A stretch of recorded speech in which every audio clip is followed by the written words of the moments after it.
Tinubu cannot keep Nnamdi in detention, Nnamdi in detention, and still come to the Southeast to campaign and expect people to give their vote. It will never happen. We are no longer mixing words. It cannot happen. More so when this young man is being kept in detention unjustly. The facts are there, unjustly. So then Umahi is not even talking properly, telling me it's not for. If Tinubu does not release Nnamdi Kanu, on what ground will he come to campaign and ask the Igbos should for he vote? be campaigning with the life of the man in the first instance? No, whether it is or not, is that what this one he's doing in the north and every other place? What is it for? But Barrister Darlington, yes. Nnamdi Kanu was in prison. Tinubu became the president. He was in prison also when Buhari was there, and nothing really happened. And we have Igbos, we have Southeasterners, politicians, actually not saying anything about that, to the point that they were even campaigning also for all these people. Nnamdi Kanu was in prison, and Tinubu was conferred a title by the Anambra State people just when he went there to confer or to inaugurate a project in that state. So are we seeing the politicians in Ebola now not still going on with playing their interests against the release of Nnamdi Kanu? Nobody can blame the Ohanese or any Southeasterner for Nnamdi Kanu's detention, because they have done everything. It's on record. From Buhari to Tinubu, Igbo leaders have gone to Aso Rock to plead for his release. What's her name? Hazilike. Before he died, that first Republic aviation minister, he pleaded that, look, let it be the last wish they can grant him.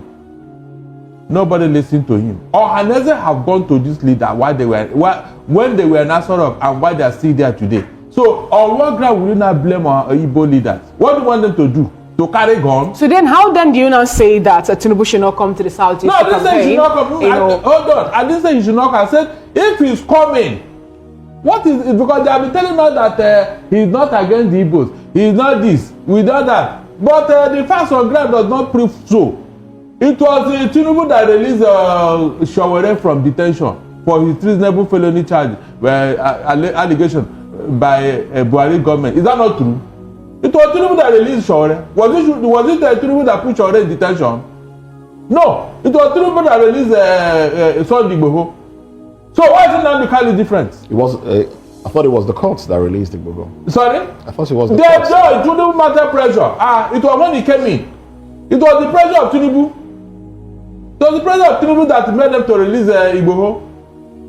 All right. So why will anybody now come and say that he's not Tinubu? All the other cases that Tinubu inherited, why can't you say no? I will not entertain them? But Barrister, looking at the way this court trial, I know this is the first time Nnamdi Kanu has been tried in court. You recall that he was just there behind bars, sitting or languishing there in DSS custody. But now with this present president, the case have been taken to court, tried, to the point that the federal government have, they've closed their own case now, waiting for a cross-examination and all that. Now, isn't this more like a good way in the right direction for the issue between federal government and Nnamdi Kanu to, come to an end? Is that not what we have been asking for? All this while that they were kept in detention for nothing. But now that a son, a viable Igbo son, I'm talking about Dave Umahi, who also happens to be Nnamdi Kanu's kinsman, is saying something about divine grace and dialogue and intervention to be the only way forward. The matter have gone to court. We don't even need to beg anybody, because the facts on ground does not show that Nnamdi Kanu is guilty.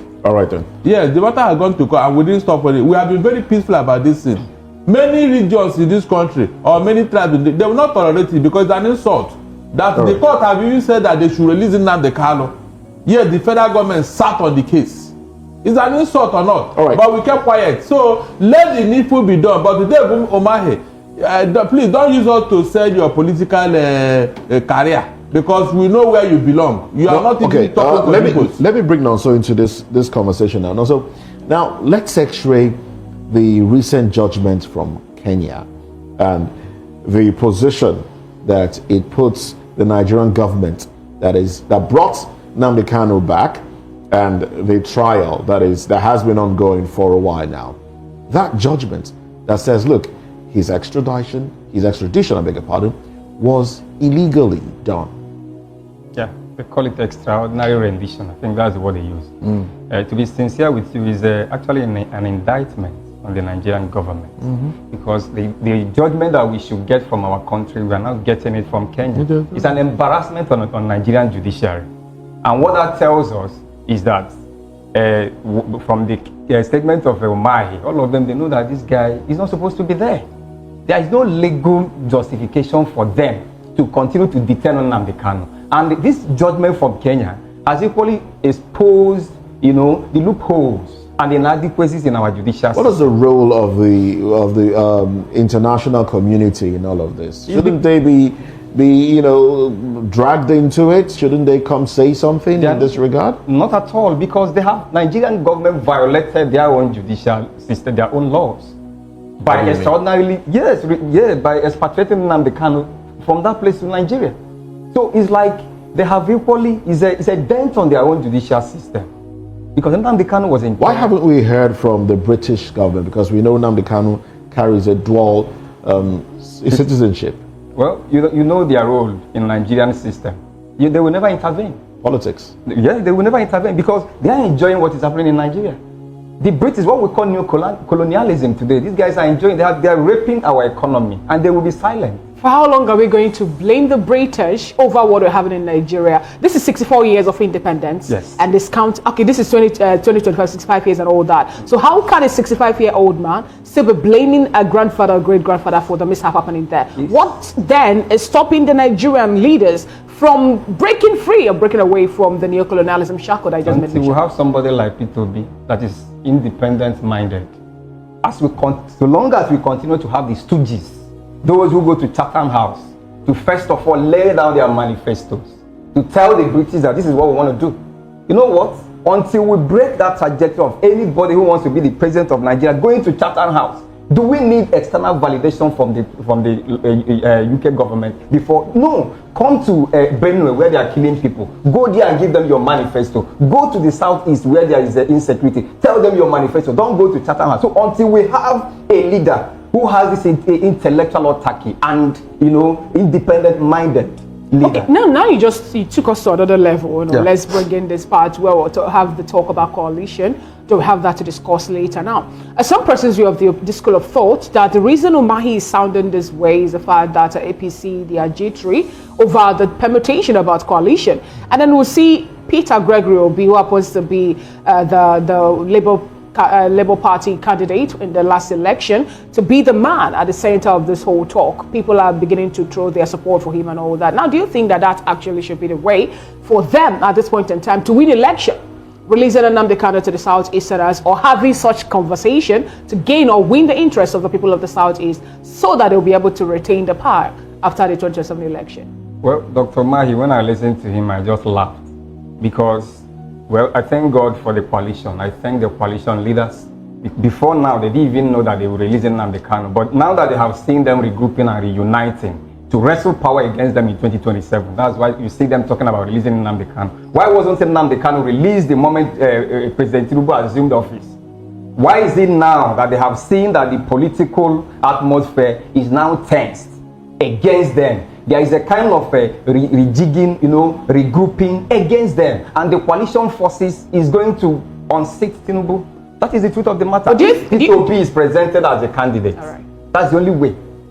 Do you think at this point in time that the release of Nnamdi Kanu at this point in time is a well-planned, framed bet for the APC also to gain the support of the Southeasterners who have been talking and clamoring for the release of that young man? We know President Tinubu is a serial fixer.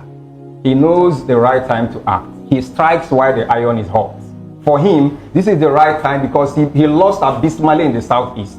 Now, for me, it's not going to work because thinking that releasing Nnamdi Kanu will give him unfettered access into the heart of the Igbos. For me, is dead on arrival. Why do you say so? You know why? Releasing Nnamdi Kanu is a boost to P2B if ADC adopts him. Yes, it's a boost. It's not going to be so. If they think, how is that a boost? It's a boost because one releasing Nnamdi Kanu leaving the detention will lessen insecurity during elections. Because most people protesting are saying you are holding our leader. So who takes the credit? They are holding our leader. So if you allow him to come back, people like the Igbos will be happy. So basically you're saying if if Nnamdi Kanu is released now, it's not to the favor, It's not to the favor of the president. No, so not he at should all. keep him there. No, it's not that he should keep him there. He's releasing him because he wants to win election. It's not because he wanted to leave. The guy does not need to be there. We have court judgment, release this guy, release him. He refused to release him. Now he wants to play to the, to appeal to the Southeasterners by releasing him prior to 2027 because of his second term re-election bid. It doesn't make sense for us. It's not going to work. No, Barrister Darlington, Nnamdi Kanu have been a vocal person. He actually the other time was talking about how he's not even interested in any political election again that's been organized in Nigeria. And he made mention of marginalization of the Southeastern as a big reason. At this point in time, some persons have also come up to finger him saying that he did not, or he is planning, or one of the reasons was kept behind bars was the fact that he said something about election not going to hold in the Southeast and all that. Now with the release of Nnamdi Kanu at this point in time, do you think it's going to favor Peter Obi and the likes of the Southeasterners who also have their eyes on the ticket for the presidential bid? Of course, because yesterday when Obi was speaking on one of the TV houses, he mentioned the continued detention of Nnamdi Kanu and what it portends. He said it. Now, if they should release Nnamdi Kanu now, who will take the credit? Because the matter have gone to court. And all the arguments have been canvassed, all the witnesses have been presented. So I don't see it as a favor. Rather, I see it as a way to maybe show up your political image in the Southeast. So do you think he will achieve that if he's released? You mean if the government in power release him? Yes. It's not even released, it's the court. Because they have closed their case against him. So we are waiting maybe final written addresses and all that. That's it. So who will not claim the credit? When you have nothing against him, you have nothing against him. We didn't see any incriminating evidence, something that can, that they saw Nnamdi Kanu where he was killing people, they saw gun in his cache of arms that he was stockpiling in somewhere, that we saw him leading a battalion of bandits and all that, like they're doing in the north. There was nothing like that. Barrister, sorry to interrupt you. Do you think, now we know that largely Nnamdi Kanu has been calling for no elections in the Southeast, Nigeria, Biafra, fighting for cessation from Nigeria and the rest. Now, if he's released, how do you think that will play out if he comes out and says, look, okay, fine, the leader of IPOB is out and Biafrans should not vote in the forthcoming election, but rather continue the clamor for a sovereign state. How do you think that will play out for Peter Obi and others that are contesting elections? Nnamdi Kanu will not go through that route. You know why? Why? He should understand the mindset of the average Igbo man. You don't force an Igbo man to do your bidding. Before an Igbo man will take decision, he will look at it, both sides. Nnamdi Kanu cannot come out to that and say nobody should vote in the South. Nobody will listen to him, and he will lose respect. This is something that the Igbos have to agree. But before now, you can't do that when Obi is contested. Before now, there have been calls for elections not to hold in the Southeast because Biafra wants to pull out of Nigeria. Because as at that time, they didn't regard an Igbo man, to be qualified to be the president of the country. Now the Kanu cannot come out to that and say, so you think if Peter Obi is running, he will speak in favor? He will say, okay, go out and vote. He may not even interfere. On what ground? He may not interfere. I expect that he may go to the UK where he is a citizen to go and cool off. Just like Igbo is doing in Germany today. He won't just come out and start political activism immediately. No. It is something the Igbo elite, the Igbo Ohaneze will come together. And then he had to carry them along. If you don't, you will lose out the support of the Igbos. Now the Kanu cannot come out to them and claim to be Ohaneze himself. Nobody will take him serious. So all those things that people are, alluding to him, he may not even be interested in all those things. If we want to get independence from Nigeria, it is something that we have to do constitutionally. The UN Charter is there. Other relevant bodies are there to support us. It's no longer something of violence and all that. That's what I'm saying. Nnamdi Kanu will not come out and start any violent disposition. It's not possible because the Igbos will call him to order. That's the truth. Whatever we want to get, we'll get it without the violence. All right. Also, you want to add something to that? Well, for me, I think Nnamdi Kanu's release will not, spark any violence in the southeast. Nothing at all. For me, Nnamdi Kanu is a cerebral fellow. He might just engage wherever that, he has been talking about restructuring of the country. If you look at his program, it's not even secession. He has given conditions. It's only when those conditions are not met for a better Nigeria, a well-restructured Nigeria. He has been talking about confederation in a situation whereby the federating unit will be given power, rather than the current centripetal arrangement. Let it be centrifugal. So this young man is not even saying, oh yeah, everybody stop voting. There are reasons. Something made him to make such pronouncements. So releasing him shouldn't be a threat to any election in Nigeria.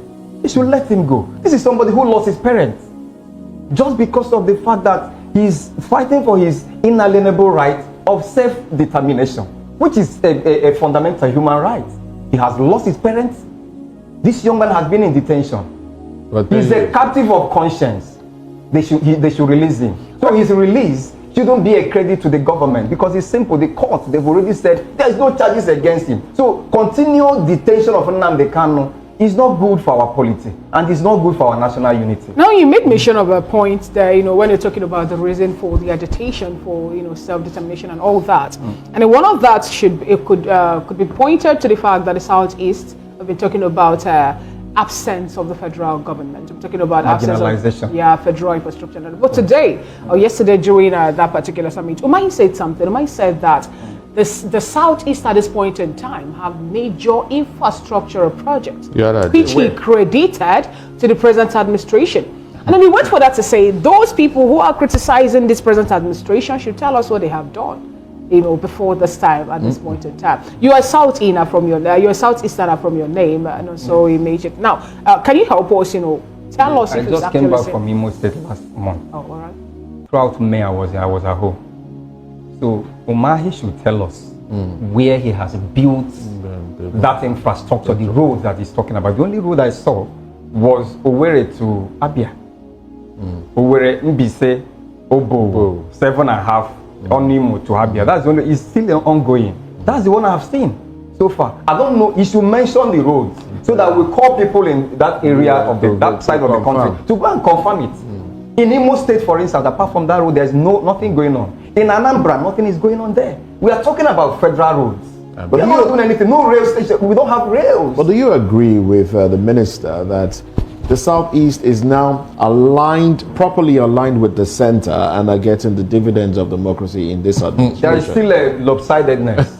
It's still lopsided. There's nothing like that. The truth of the matter is that what we should understand about Nigerian politicians is that the moment they are on the political dining table, they will speak in favor of the government of the day. Umahi, that you are talking about, he even said he doesn't have any interest to run. That Tinubu is giving him, should go ahead. You know why? He called him his boss because he's returning as the Minister of Works. But if you check Umahi, when he was the governor of Ebonyi State, he was applauded for so many infrastructure development that he brought to that state. In fact, he did wonderfully well according to the people of Ebonyi State. He was applauded. So now, are you not seeing him now as also a minister from the Southeast talking about the infrastructure development that the present administration is bringing to the Southeast actually to be there? Because he said something about they have so many things strategically planned well that they are going to bring to the Southeast. You talked about railway. The president made a promise to the people of Anambra when he went there to commission the project when Chukwuma Charles Soludo invited him, that there is a projection for that also coming up. And we have the Southeastern Development Commission also.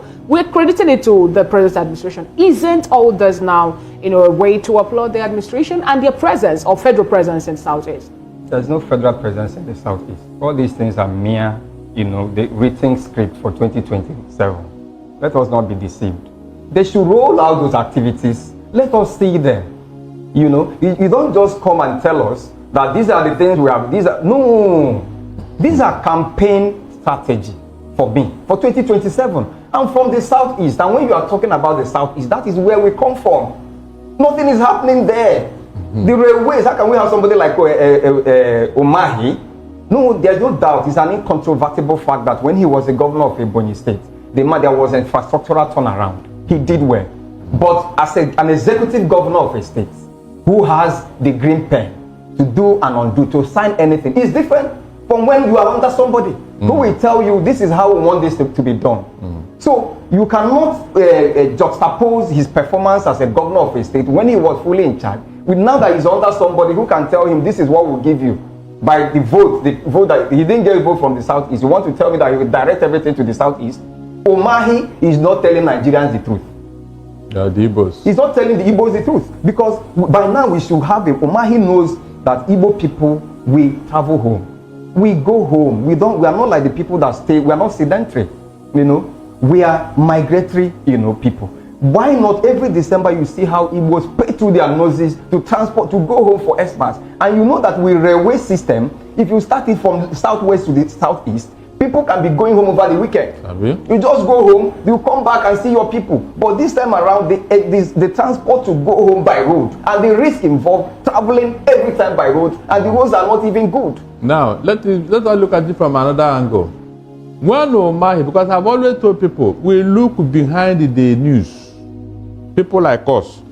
When they promised Umahi, Buhari promised Umahi that he's going to hand over to him after his tenure, and they started pumping money in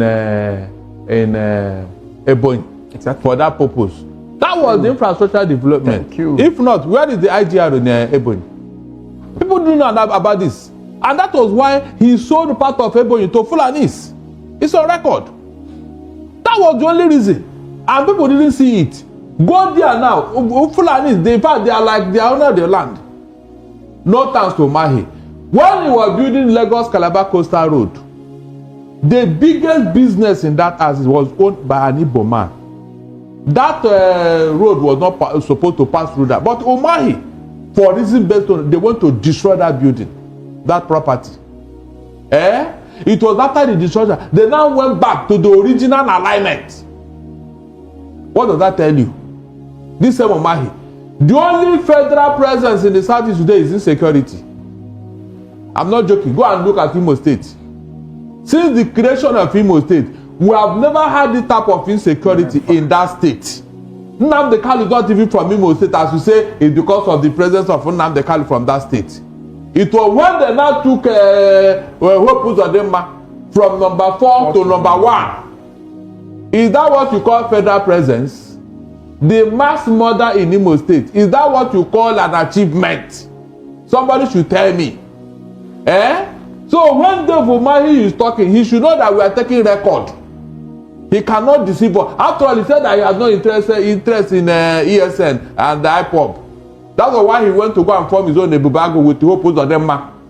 And the Ohanese said, no, the activities of these people is not in tandem with the fighting insecurity in Igbo land. That should go away. They want to tell Hope that we don't want this Ebubago. So all this does it amount to an achievement? Therefore, Umahi have not told us how the federal government has come to the rescue of Igbo people concerning this security in that land.